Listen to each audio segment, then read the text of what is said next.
Hi everybody, John Fitzy again here with my weekly video, sharing my passion. I'm calling it Soul Food, so it's my wee soul food talk, sharing my passion on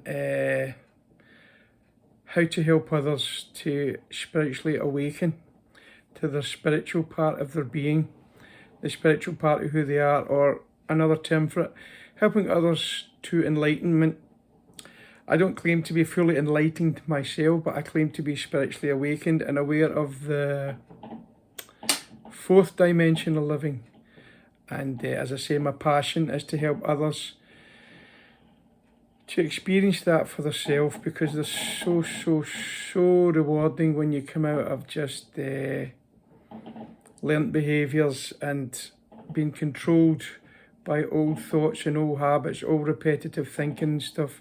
So to see others experience the joy that there's more to us human beings than what we thought, what we thought.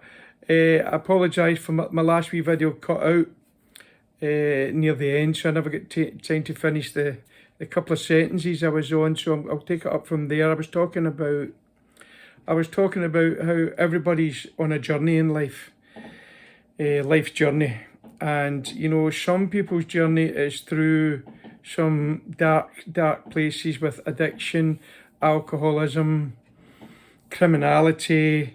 Others is through religions. Some people are trapped in religion. Some people have found enlightenment. Let's be clear about that, and are tapped into the same source of life that I speak about in religions. But others get trapped in religion, and it becomes a heavy load for them to carry, because it's all intellectual knowledge. It's all dogma and doctrine, and do's and don'ts, and belief systems, rather than a spiritual experience with the creator of the universe, the source of all good and all light and all wisdom. And other people's journey is through fame and fortune. Some people find fame and money and wealth and the power that brings, the false power that brings, and then still find that their life is hollow and shallow, and there's still something missing. Others, there's a wee saying, if you win the rat race, you're still a rat. I like that. It's a humorous slant on it, because you have to find the nothingness of material things. You have to discover for yourself that material possessions don't bring happiness. They can't. It's impossible. They can bring momentarily pleasure that doesn't last. A lot of us in this journey in life, we get pleasure confused with happiness, and sexual lust confused with love as well sometimes, But when you think pleasure can bring you happiness, it just becomes addictive, seeking pleasure in all various guises, all shapes and sizes, and it's like a band-aid. It's like a band-aid on the lack of true happiness in us, and the band-aid falls off when the momentarily or short-lived pleasures don't last, and then they just become addictive to that feeling of pleasure. But they can't outward things can't give us any depth of true happiness. We have to find happiness within ourselves. I'm not decrying having comforts. People who have worked hard deserve to have comfortable things and toys and luxuries. There's nothing wrong with them. They say there's nothing wrong with having things. It's when the things have you, you're in trouble. I used to be part of a fellowship, and we done this wee discipline. It was a voluntary thing. We didn't all do it. Once a month, you gave away your favourite item of clothing to a needy person. Not the item that you don't wear anymore. It's easy to give that away, and it was just for you personally to measure how attached you were to things. And I done it for a wee while at the time. It was many years ago, but so the lesson being that it's good to have things, but when the things have you, when the things have you, It's not healthy. It's not healthy because they can't bring happiness. They can't bring happiness. So there's a chance I will repeat myself often in these wee videos, and I hope that's okay for you who listen to these. And thanks again for all the great feedback and a lot of the personal messages that people have sent me, that they've been getting something out of these videos, and that's fuel enough for me to keep doing them. You know, that's fuel enough for me. And so as I say, that there's a danger of me repeating myself, or maybe saying the same thing in different language, which is great, or different wee acronyms or parables. I love parables, you know. Some of the greatest teachings have come down through the centuries in parables, because as I say, I'm not a trained speaker. I haven't got a set method. I'm not a teacher. I'm just a man who's sharing from his heart, hoping that other people who listen to these videos get something from them and are able to move a wee bit more forward to finding who they truly are, their true authentic self, the spiritual part of their being. So I haven't got 5 steps to happiness or 7 steps to enlightenment, and I'm not knocking teachers who have. There's some amazing teachers available nowadays. As I say, thank God for the airwaves, you know. But I believe when you're in a room with someone or a group of people, there's an energy in that room. And you know that when you're in a positive energy, it's brilliant.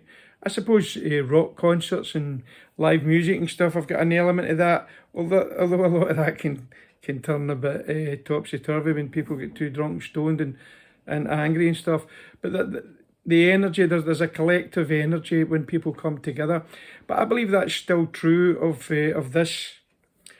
this platform here. I believe the energy that comes from my heart can reach people who listen to this, because I do a lot of Zoom meetings. I do some recovery meetings in Zoom and some other stuff on Zoom, and I feel as if I'm with the people who are at them meetings.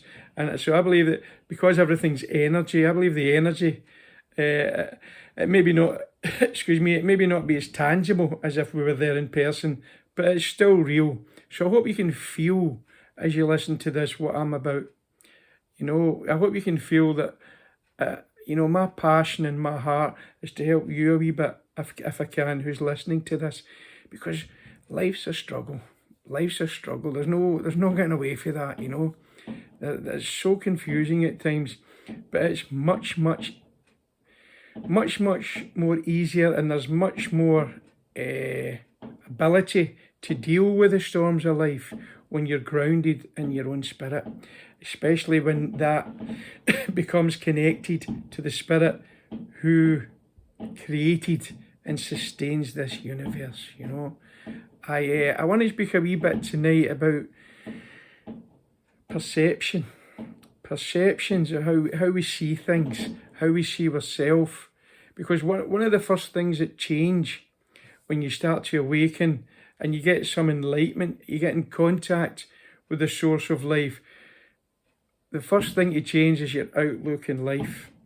Your outlook, your perception of who you are and who you could become, and your perception of this world. You know, there's a thing called, I spoke about energies, there's a thing called the mind energy, and I'm going to speak a lot about the ego. And when I speak about the ego, I'm talking about a warped perception we have of who we are that doesn't really exist, but it's became part of who we are. It's what I like to call our constructed personality that we've had to construct to survive in this world. It doesn't make us bad people that we're not truly authentic. It doesn't make us bad people. We've had to construct a personality to fit our surroundings and our experiences to come through them, you know. So, but so I talk a lot about the ego, the egoic mind, and the energy of the mind. The world is being run mostly. What spiritual teachers call the world is the spirit of the world. You know, the systems, politics, the military, economics. You know, society. It's run by mind energy. And you can see the state that has got humanity into for as far back as you can look in history. Mind energy. There's loads of really wonderful, well-meaning people who try to fix issues in society with the same energy that caused it. It was Einstein that said that you can't fix a problem with the same energy that caused it, no matter how well-meaning you are. And if that energy is mind, there's always going to clash and conflict, egos clashing against egos. And until the spirit energy is involved, true change for the better can't really happen. So I thank God that there is a spiritual awakening. I'm convinced there's a spiritual awakening happening on this planet right now, like has never been before. That's why the world is all topsy-turvy. You know, it's like the yin and yang of it. Everything has to break down before it gets fixed, you know. But there's awakening be going on, and part of that is this, the airwaves. Part of that is because the world has now become a global village where all the great teachers and people who are genuinely awakened can pass on their message to millions of viewers free, and we can help each other on this journey of becoming deep down. I believe that every sane human being would like to be one people of equality and love and justice and peace and joy. I think that's every sane human being's dream, but history tells us that it can't be done by mind energy, trying to fix mind energy. It has to be done the way Gandhi done it. It has to be done with a gentle spirit, a peaceful spirit of love. We have to change. I used to be, I'm not a Catholic, but I used to be a great fan of Mother Teresa's. I think she was a great example of love in action in a human being. And one of the things she says, that the heart of the human problem, one of Mother Teresa's quotes is, the heart of the human problem is the human heart. It is selfish and deceitful. And I used to live from a selfish and deceitful place because I had this constructed personality. But when you awaken out of that, you realise that's not who I am. That's not who I am. That's who I thought I was. That's the way I thought I had to live. And then we become selfless human beings, more concerned about others than selfishness. So she had a great grasp in that. There's a lovely wee story I like to tell about Mother Teresa sitting outside the gates of Calcutta, and she had her arm round the most grotesque leper imaginable. This guy had pus and parts of him falling off and scabs and blood and sores all over him, and there was Mother Teresa lovingly hugging this guy. And a guy walked by and he said, "Oh, how can you do that? I wouldn't do that for all the money in the world." And Mother Teresa says, "Neither would I." She was doing it for love. You know, so harping back to perception, how do you perceive yourself in this world? Do you perceive yourself as a victim? I used to. I'm a victim of circumstances. I'm a victim of society. I'm a victim of the family I was born into. There's no perfect families, but some are a bit more dysfunctional than others, and more trauma and pain. And it's dead easy. It's very easy to take on a perception of yourself as being a victim. Woe is me. I've had it hard, and a lot of us have, but we have to somehow break free of the victim mentality. You know, some people humorously call it, victimitis. I used to suffer from victimitis, but today I don't see myself as a victim, because since I've awakened, I see myself as I see everything that I thought made me a victim was all part of my journey. All part of my journey to become who I am today. The great thing in this life is nothing goes to waste. The good, the bad, or the ugly, none of it goes to waste. It all contributes to who I am today. Who am I today? I'm a spiritual being. I know that. I can't convince anybody else of that, but I know it. Some things you just know, but no, but no. And some things the intellect can't, or even the vocabulary can't do justice. You know, that's how it's finding this for yourself. It's going within. Now, your perception of yourself as a victim, and probably loads of reason for that, loads of justification for it, but it doesn't. It keeps us trapped. If I see myself as a victim, I'm trapped in victimhood, and it becomes addictive, compulsive behaviour. I'm always pointing at why I'm a victim, and I'm always looking out there, and I'm always angry at this people who've done that, and people who are still doing this in society. How unjust everything is. There's a lot of injustice out there, but it's no good for me to keep pointing at it and feel that I'm a victim of it all, because I am. I am in control of my own life.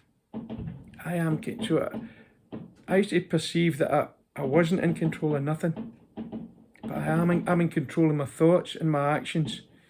The greatest joy I've ever found is awakening to my spirituality, feeling connected to the source of life, and knowing that that source has got nothing but love and goodness and wisdom and blessings and great experiences and healing and much, much more towards me and the human race. That's the perception of source that I've got. That's the experience of source that I've got. Helps me out of being a victim. I'm not a victim.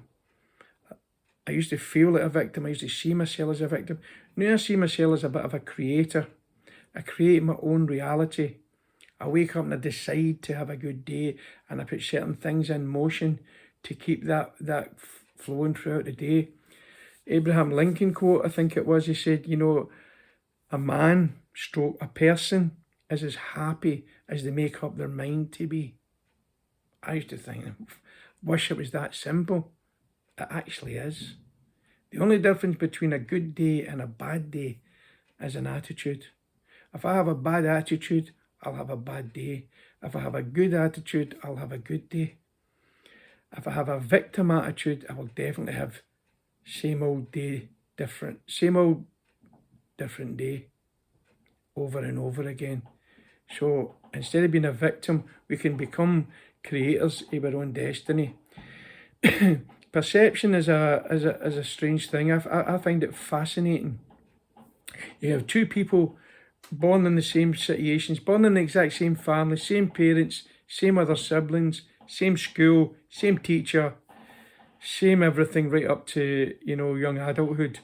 And yet both of their perceptions of what happened, one is completely dysfunctional and victimised by it all, and the other sees it as, wow, I had a great upbringing. How can that happen? Perception. It's a weird thing.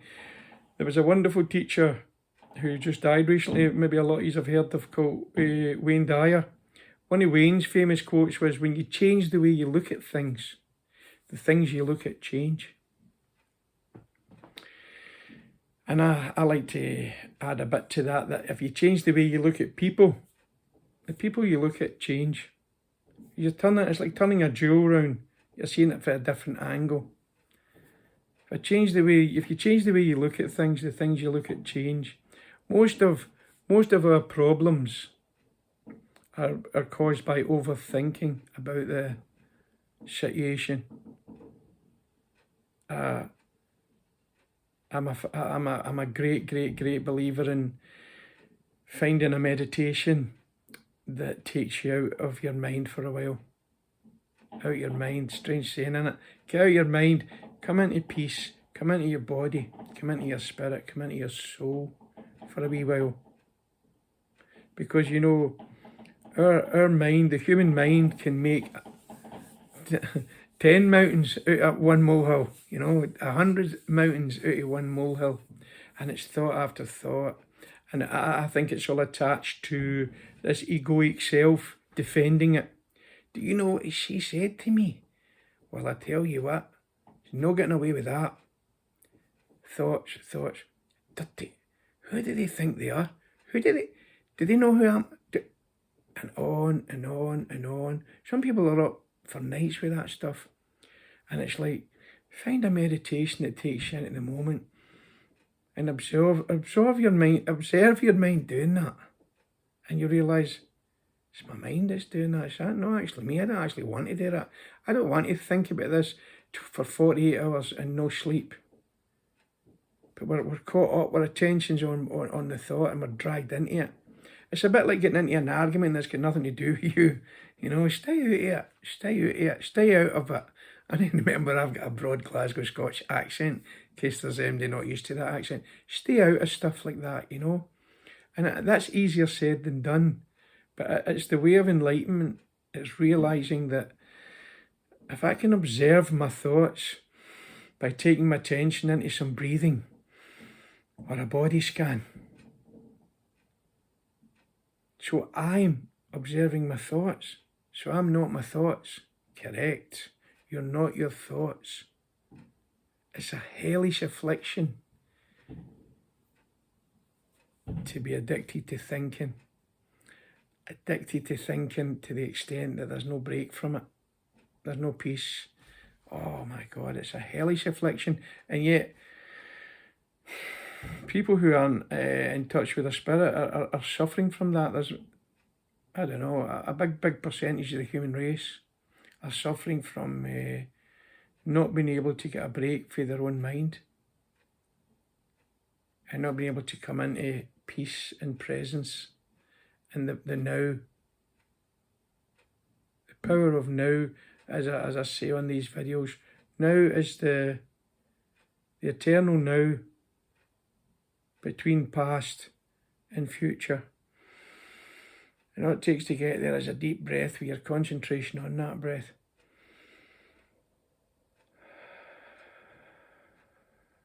It's fascinating that in the Hebrew language, the word for breath and spirit is the same thing. Pneuma. It's N-O-O-M-A. Pneuma. It's the same. Breath and spirit. You're breathing in spirit. And when you put your attention on your breath for any length of time, you get a wee gap of no mind. And that's your first wee taste of being fully present and realising there's more here to the contents of my mind. Much, much more. The wee story of two people walking through the woods, two friends, and one says to the other, hear them birds singing, beautiful birds singing in the background. And his friend says, what birds? I can't hear any birds. He goes, shh, listen. And his friend strains a bit. He starts to hear them. He goes, oh yeah, I can hear them a wee bit. He says, shh, shh, shh, shh. Really listen to them. So his friend really listens to them and he hears this beautiful chorus of birds singing. Now, in the course of that conversation, the friend who couldn't hear them birds singing to the point where he could hear them beautifully and loudly, his hearing never improved one bit. The reason he couldn't hear them the first time, because his head was too busy. And when our head's too busy, we miss so much. We're really lost in our own mind, lost in thought. And the mind's a wonderful thing. The mind's a great thing, but we're meant to use it. It's not meant to drag us around. We're not meant to be lost in there. You know, people go insane. they're took over by their thoughts. An insane person is someone who's been took over by their thoughts. They can't stop them, and their thoughts drive them mad. It's such an affliction, and most of the human race suffer from it in small measure. So any meditation, I strongly recommend to people who are new to this stuff, Eckhart Tolle. For me, he's the master these days. He's teaching stuff that's been taught for thousands of years, but for me, he's the modern master, puts it in layman's terms for us and gives us simple wee tools to try. He says things like, put this book down and try it for yourself. And he gives you simple wee tools on how to become fully present. And as I've said before, when you get your first taste of that, a perception will change. You'll change your perception of where you are and what your life's like. And you'll feel a deep peace for the first time that you didn't know existed inside you. It might only last momentarily at first and your mind will drag you somewhere, but that's the journey. It's finding a way to get back there again. And as I say, when you taste it, you'll want more of it. It's so sweet and beautiful. How many of us are fully present? How many, when a colleague or a friend or a family member's talking, our heads are too busy to really hear them, to fully hear them? And how many of us are rehearsing what we're going to say when they stop talking? Because our head just won't stop. A few deep breaths. Just doing that has brought me more into the moment here. Changed my perception of what's happening here. I'm not in a hurry. I'm quite relaxed. I don't need to rush. I don't even know what I'm going to say next, because my mind will be used when my inspiration, what to say next, comes up. And it's a beautiful place to live from. As I said before, I'm not a master at this. I'm just a guy who's learnt a bit about this and got so much benefit out of it that I want to see others get that benefit. You know, who doesn't want to be a better human being? More loving and kind, more considerate, more patient, both with ourselves. I'll always say with ourselves, because we're so good at beating ourselves up. So good at setting this impossible target of imperfection ourselves, and when we make a mistake, we cut ourselves down. We need self-love, self-care. We need to be okay with making mistakes. Because on the human level, we're not perfect, but we need to be perfectly okay with not being perfect. On the spiritual, we are perfect. And that's a hard one to believe. There's so much healing if you believe that deep, deep down in your soul, your spirit is perfect. The only thing that messes the perfection up is thoughts. As I say, thoughts are great. We can have great thoughts and wonderful thoughts, happy thoughts, cheerful thoughts, kind thoughts. You know, everything that happened in the world today, every single thing started as a thought in somebody's head. All the evil acts, despicable acts of violence, rape, murder, all sorts of despicable things that happen in the world, they all happened in somebody's mind first. You know, everything happens in the mind first. Everything you can see happened in... This chair was an idea in somebody's mind first. This house, this electricity, these glasses, this shirt, they all happened in somebody's mind first. All the kind and beautiful acts that happen today, and I believe far outweigh all the evil, thank God. Far outweigh all the evil, but they don't get as much publicity, the good acts. But there's so many kind acts going on every day, and they started in somebody's mind. I think kind acts even come from somewhere deeper than our mind. I think they come from our spirit. A lot of people, when we talk about our heart, we're not really talking about the muscle, the beautiful, wonderful muscle that pumps blood and air around all our bodies. We're talking about the core, the heart of our being, our soul. You speak from your heart. You're speaking from your soul. I mean, you change your perception of who you are. If you went through life thinking that you're just flesh and bones, I mean, your mind stops, you're finished and the worms will eat you. That's a hellish thought. And most of us have been there wondering, is that it? But again, when you spiritually awaken, you know there's much more to life than the journey in this body. Much more to it. I have lost many people in my life. My first wife, the most excruciating, painful thing I've ever had in my life was my first wife dying. I've lost my mum, she died drunk in a fire. I've lost my dad to a heart attack, one of my brothers to a heroin overdose, two of my brother-in-laws to drug-related deaths. They shouldn't have died at that age. And the pain of that is real. I ain't decrying the pain of that. The pain is excruciating. We are human, but we're also divine. and the human side can't be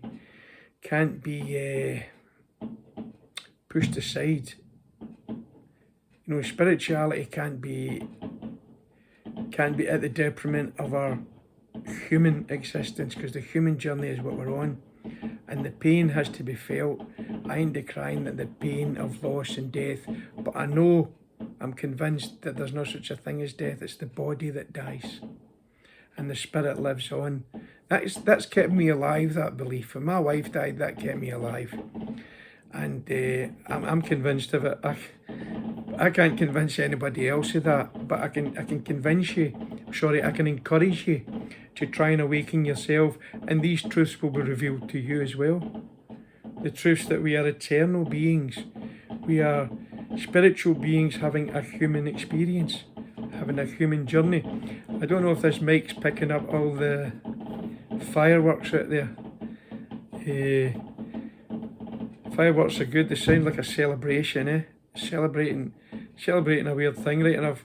Guy Fawkes never burnt down Parliament, but they do sound like this. It is a celebration, people use it as a celebration, so it's a good sound, so don't let it put us off on my wee video. So whoever's going to watch this or listen to this video, from one human being to another, I have nothing but love. Although I've never met most of you, I've got nothing but love and a longing to see you discover the things I'm discovering about me and us, the human race. It's beautiful and it's sweet.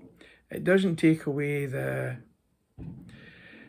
issues and the trials and tribulations of life, but my God, it makes us much more equipped to deal with them in a mature manner, in a real manner, and the wisdom, the peace and the joy that's available. Nothing outward can bring that. Nothing outward can bring it. Sex can't bring it. Drugs can't bring it. Tried them. Wore the t-shirt.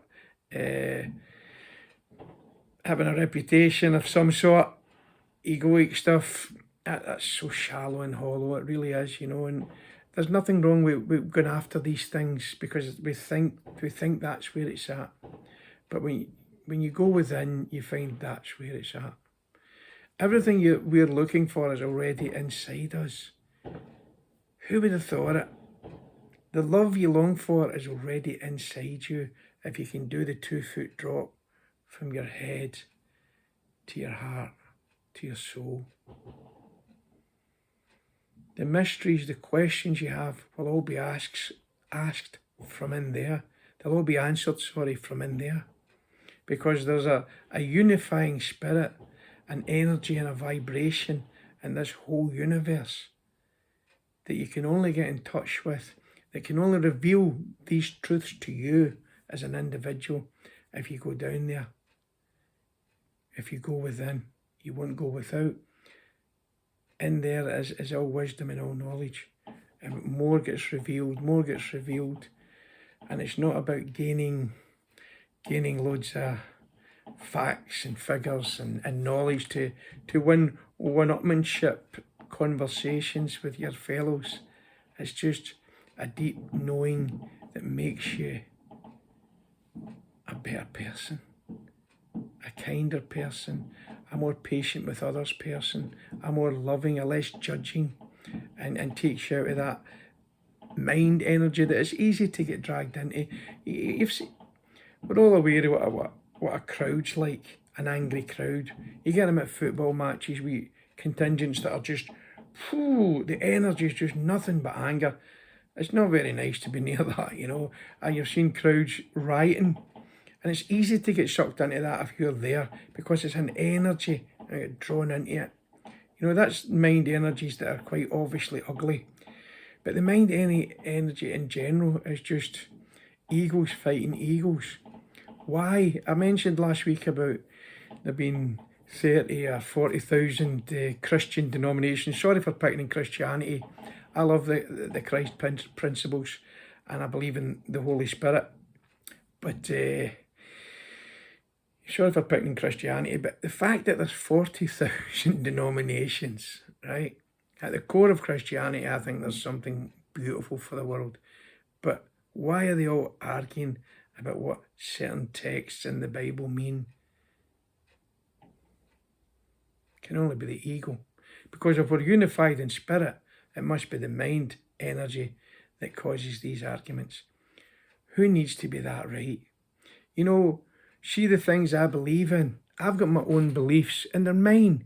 They've been honed in me over the years. But I don't need anybody else to believe them. Isn't that a freedom?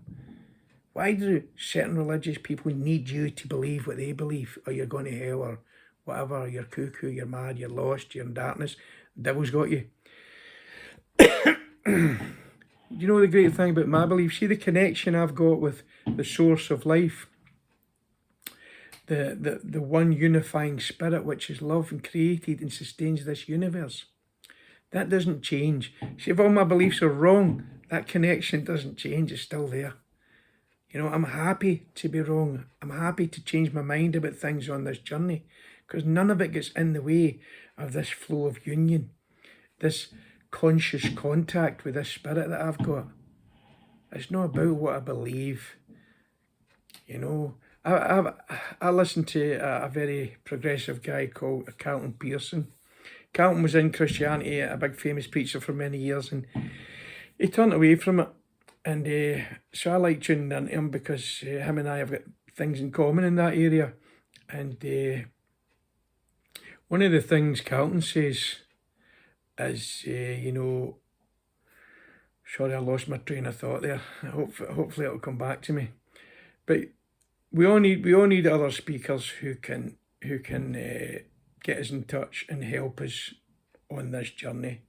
You know, there's many words getting spoken out there. Many words getting spoken, and most of them are venom, are pointing the finger, are accusations, are trying to get you on their side, you know, and it's all mind stuff, it's all egos clashing. It's a shame. It's the egos clashing, and one of the things Eckhart teaches us, Eckhart Tolle, is that the mind is the ego is actually a phantom. The ego can't exist without thoughts. So if you get a wee place in meditation, just for a time, where there's no thoughts, then there's also no ego, and you start to see it for what it is. It's a constructed personality. It's our own perception of who we are. It's who we think we are. It's who we think we are, but that's not who we are. The journey of finding out who we are is going in, spiritually awakening, and realising that you're much more than you thought you were. Much more than you thought you were. And you're connected to everybody else deep down. And the only thing that separates us is thoughts. The only thing that causes fights and wars is thoughts, usually fueled by some sort of fear. Some sort of fear. So I'm hoping to. I'm just new to technology, so I'm teaching myself by looking at YouTube videos how to set up a YouTube page, and hopefully launch it maybe in January in the new year, and I'm going to put my wee videos on there and videos of people that have helped me, and I'm going to recommend certain books and literature and certain speakers. I'll put them all on that page for others, and that will be helpful. You know, as I say, I'm not an expert by any stretch of the imagination, but what I claim to be is changed unrecognisably since I spiritually awoken. You know, it's how changed am I from living in the mind, which is basically selfish for protection, and we have these insatiable appetites, and they seem to be out of sync because we're not connected to our core. But we look in the wrong places for happiness, as I said earlier.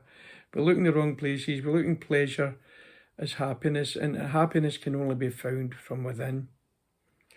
So on that page, I'll be putting, as I say, speakers that I recommend that are all free to listen to, books that have helped me in my journey, and I'm very much still on my journey, It never ends, and I don't believe it ends either. When I leave this body, that I'm convinced of.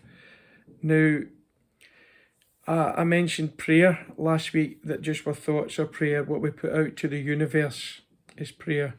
So, if you bear with me, I'd like to say a wee prayer for anybody who's listening.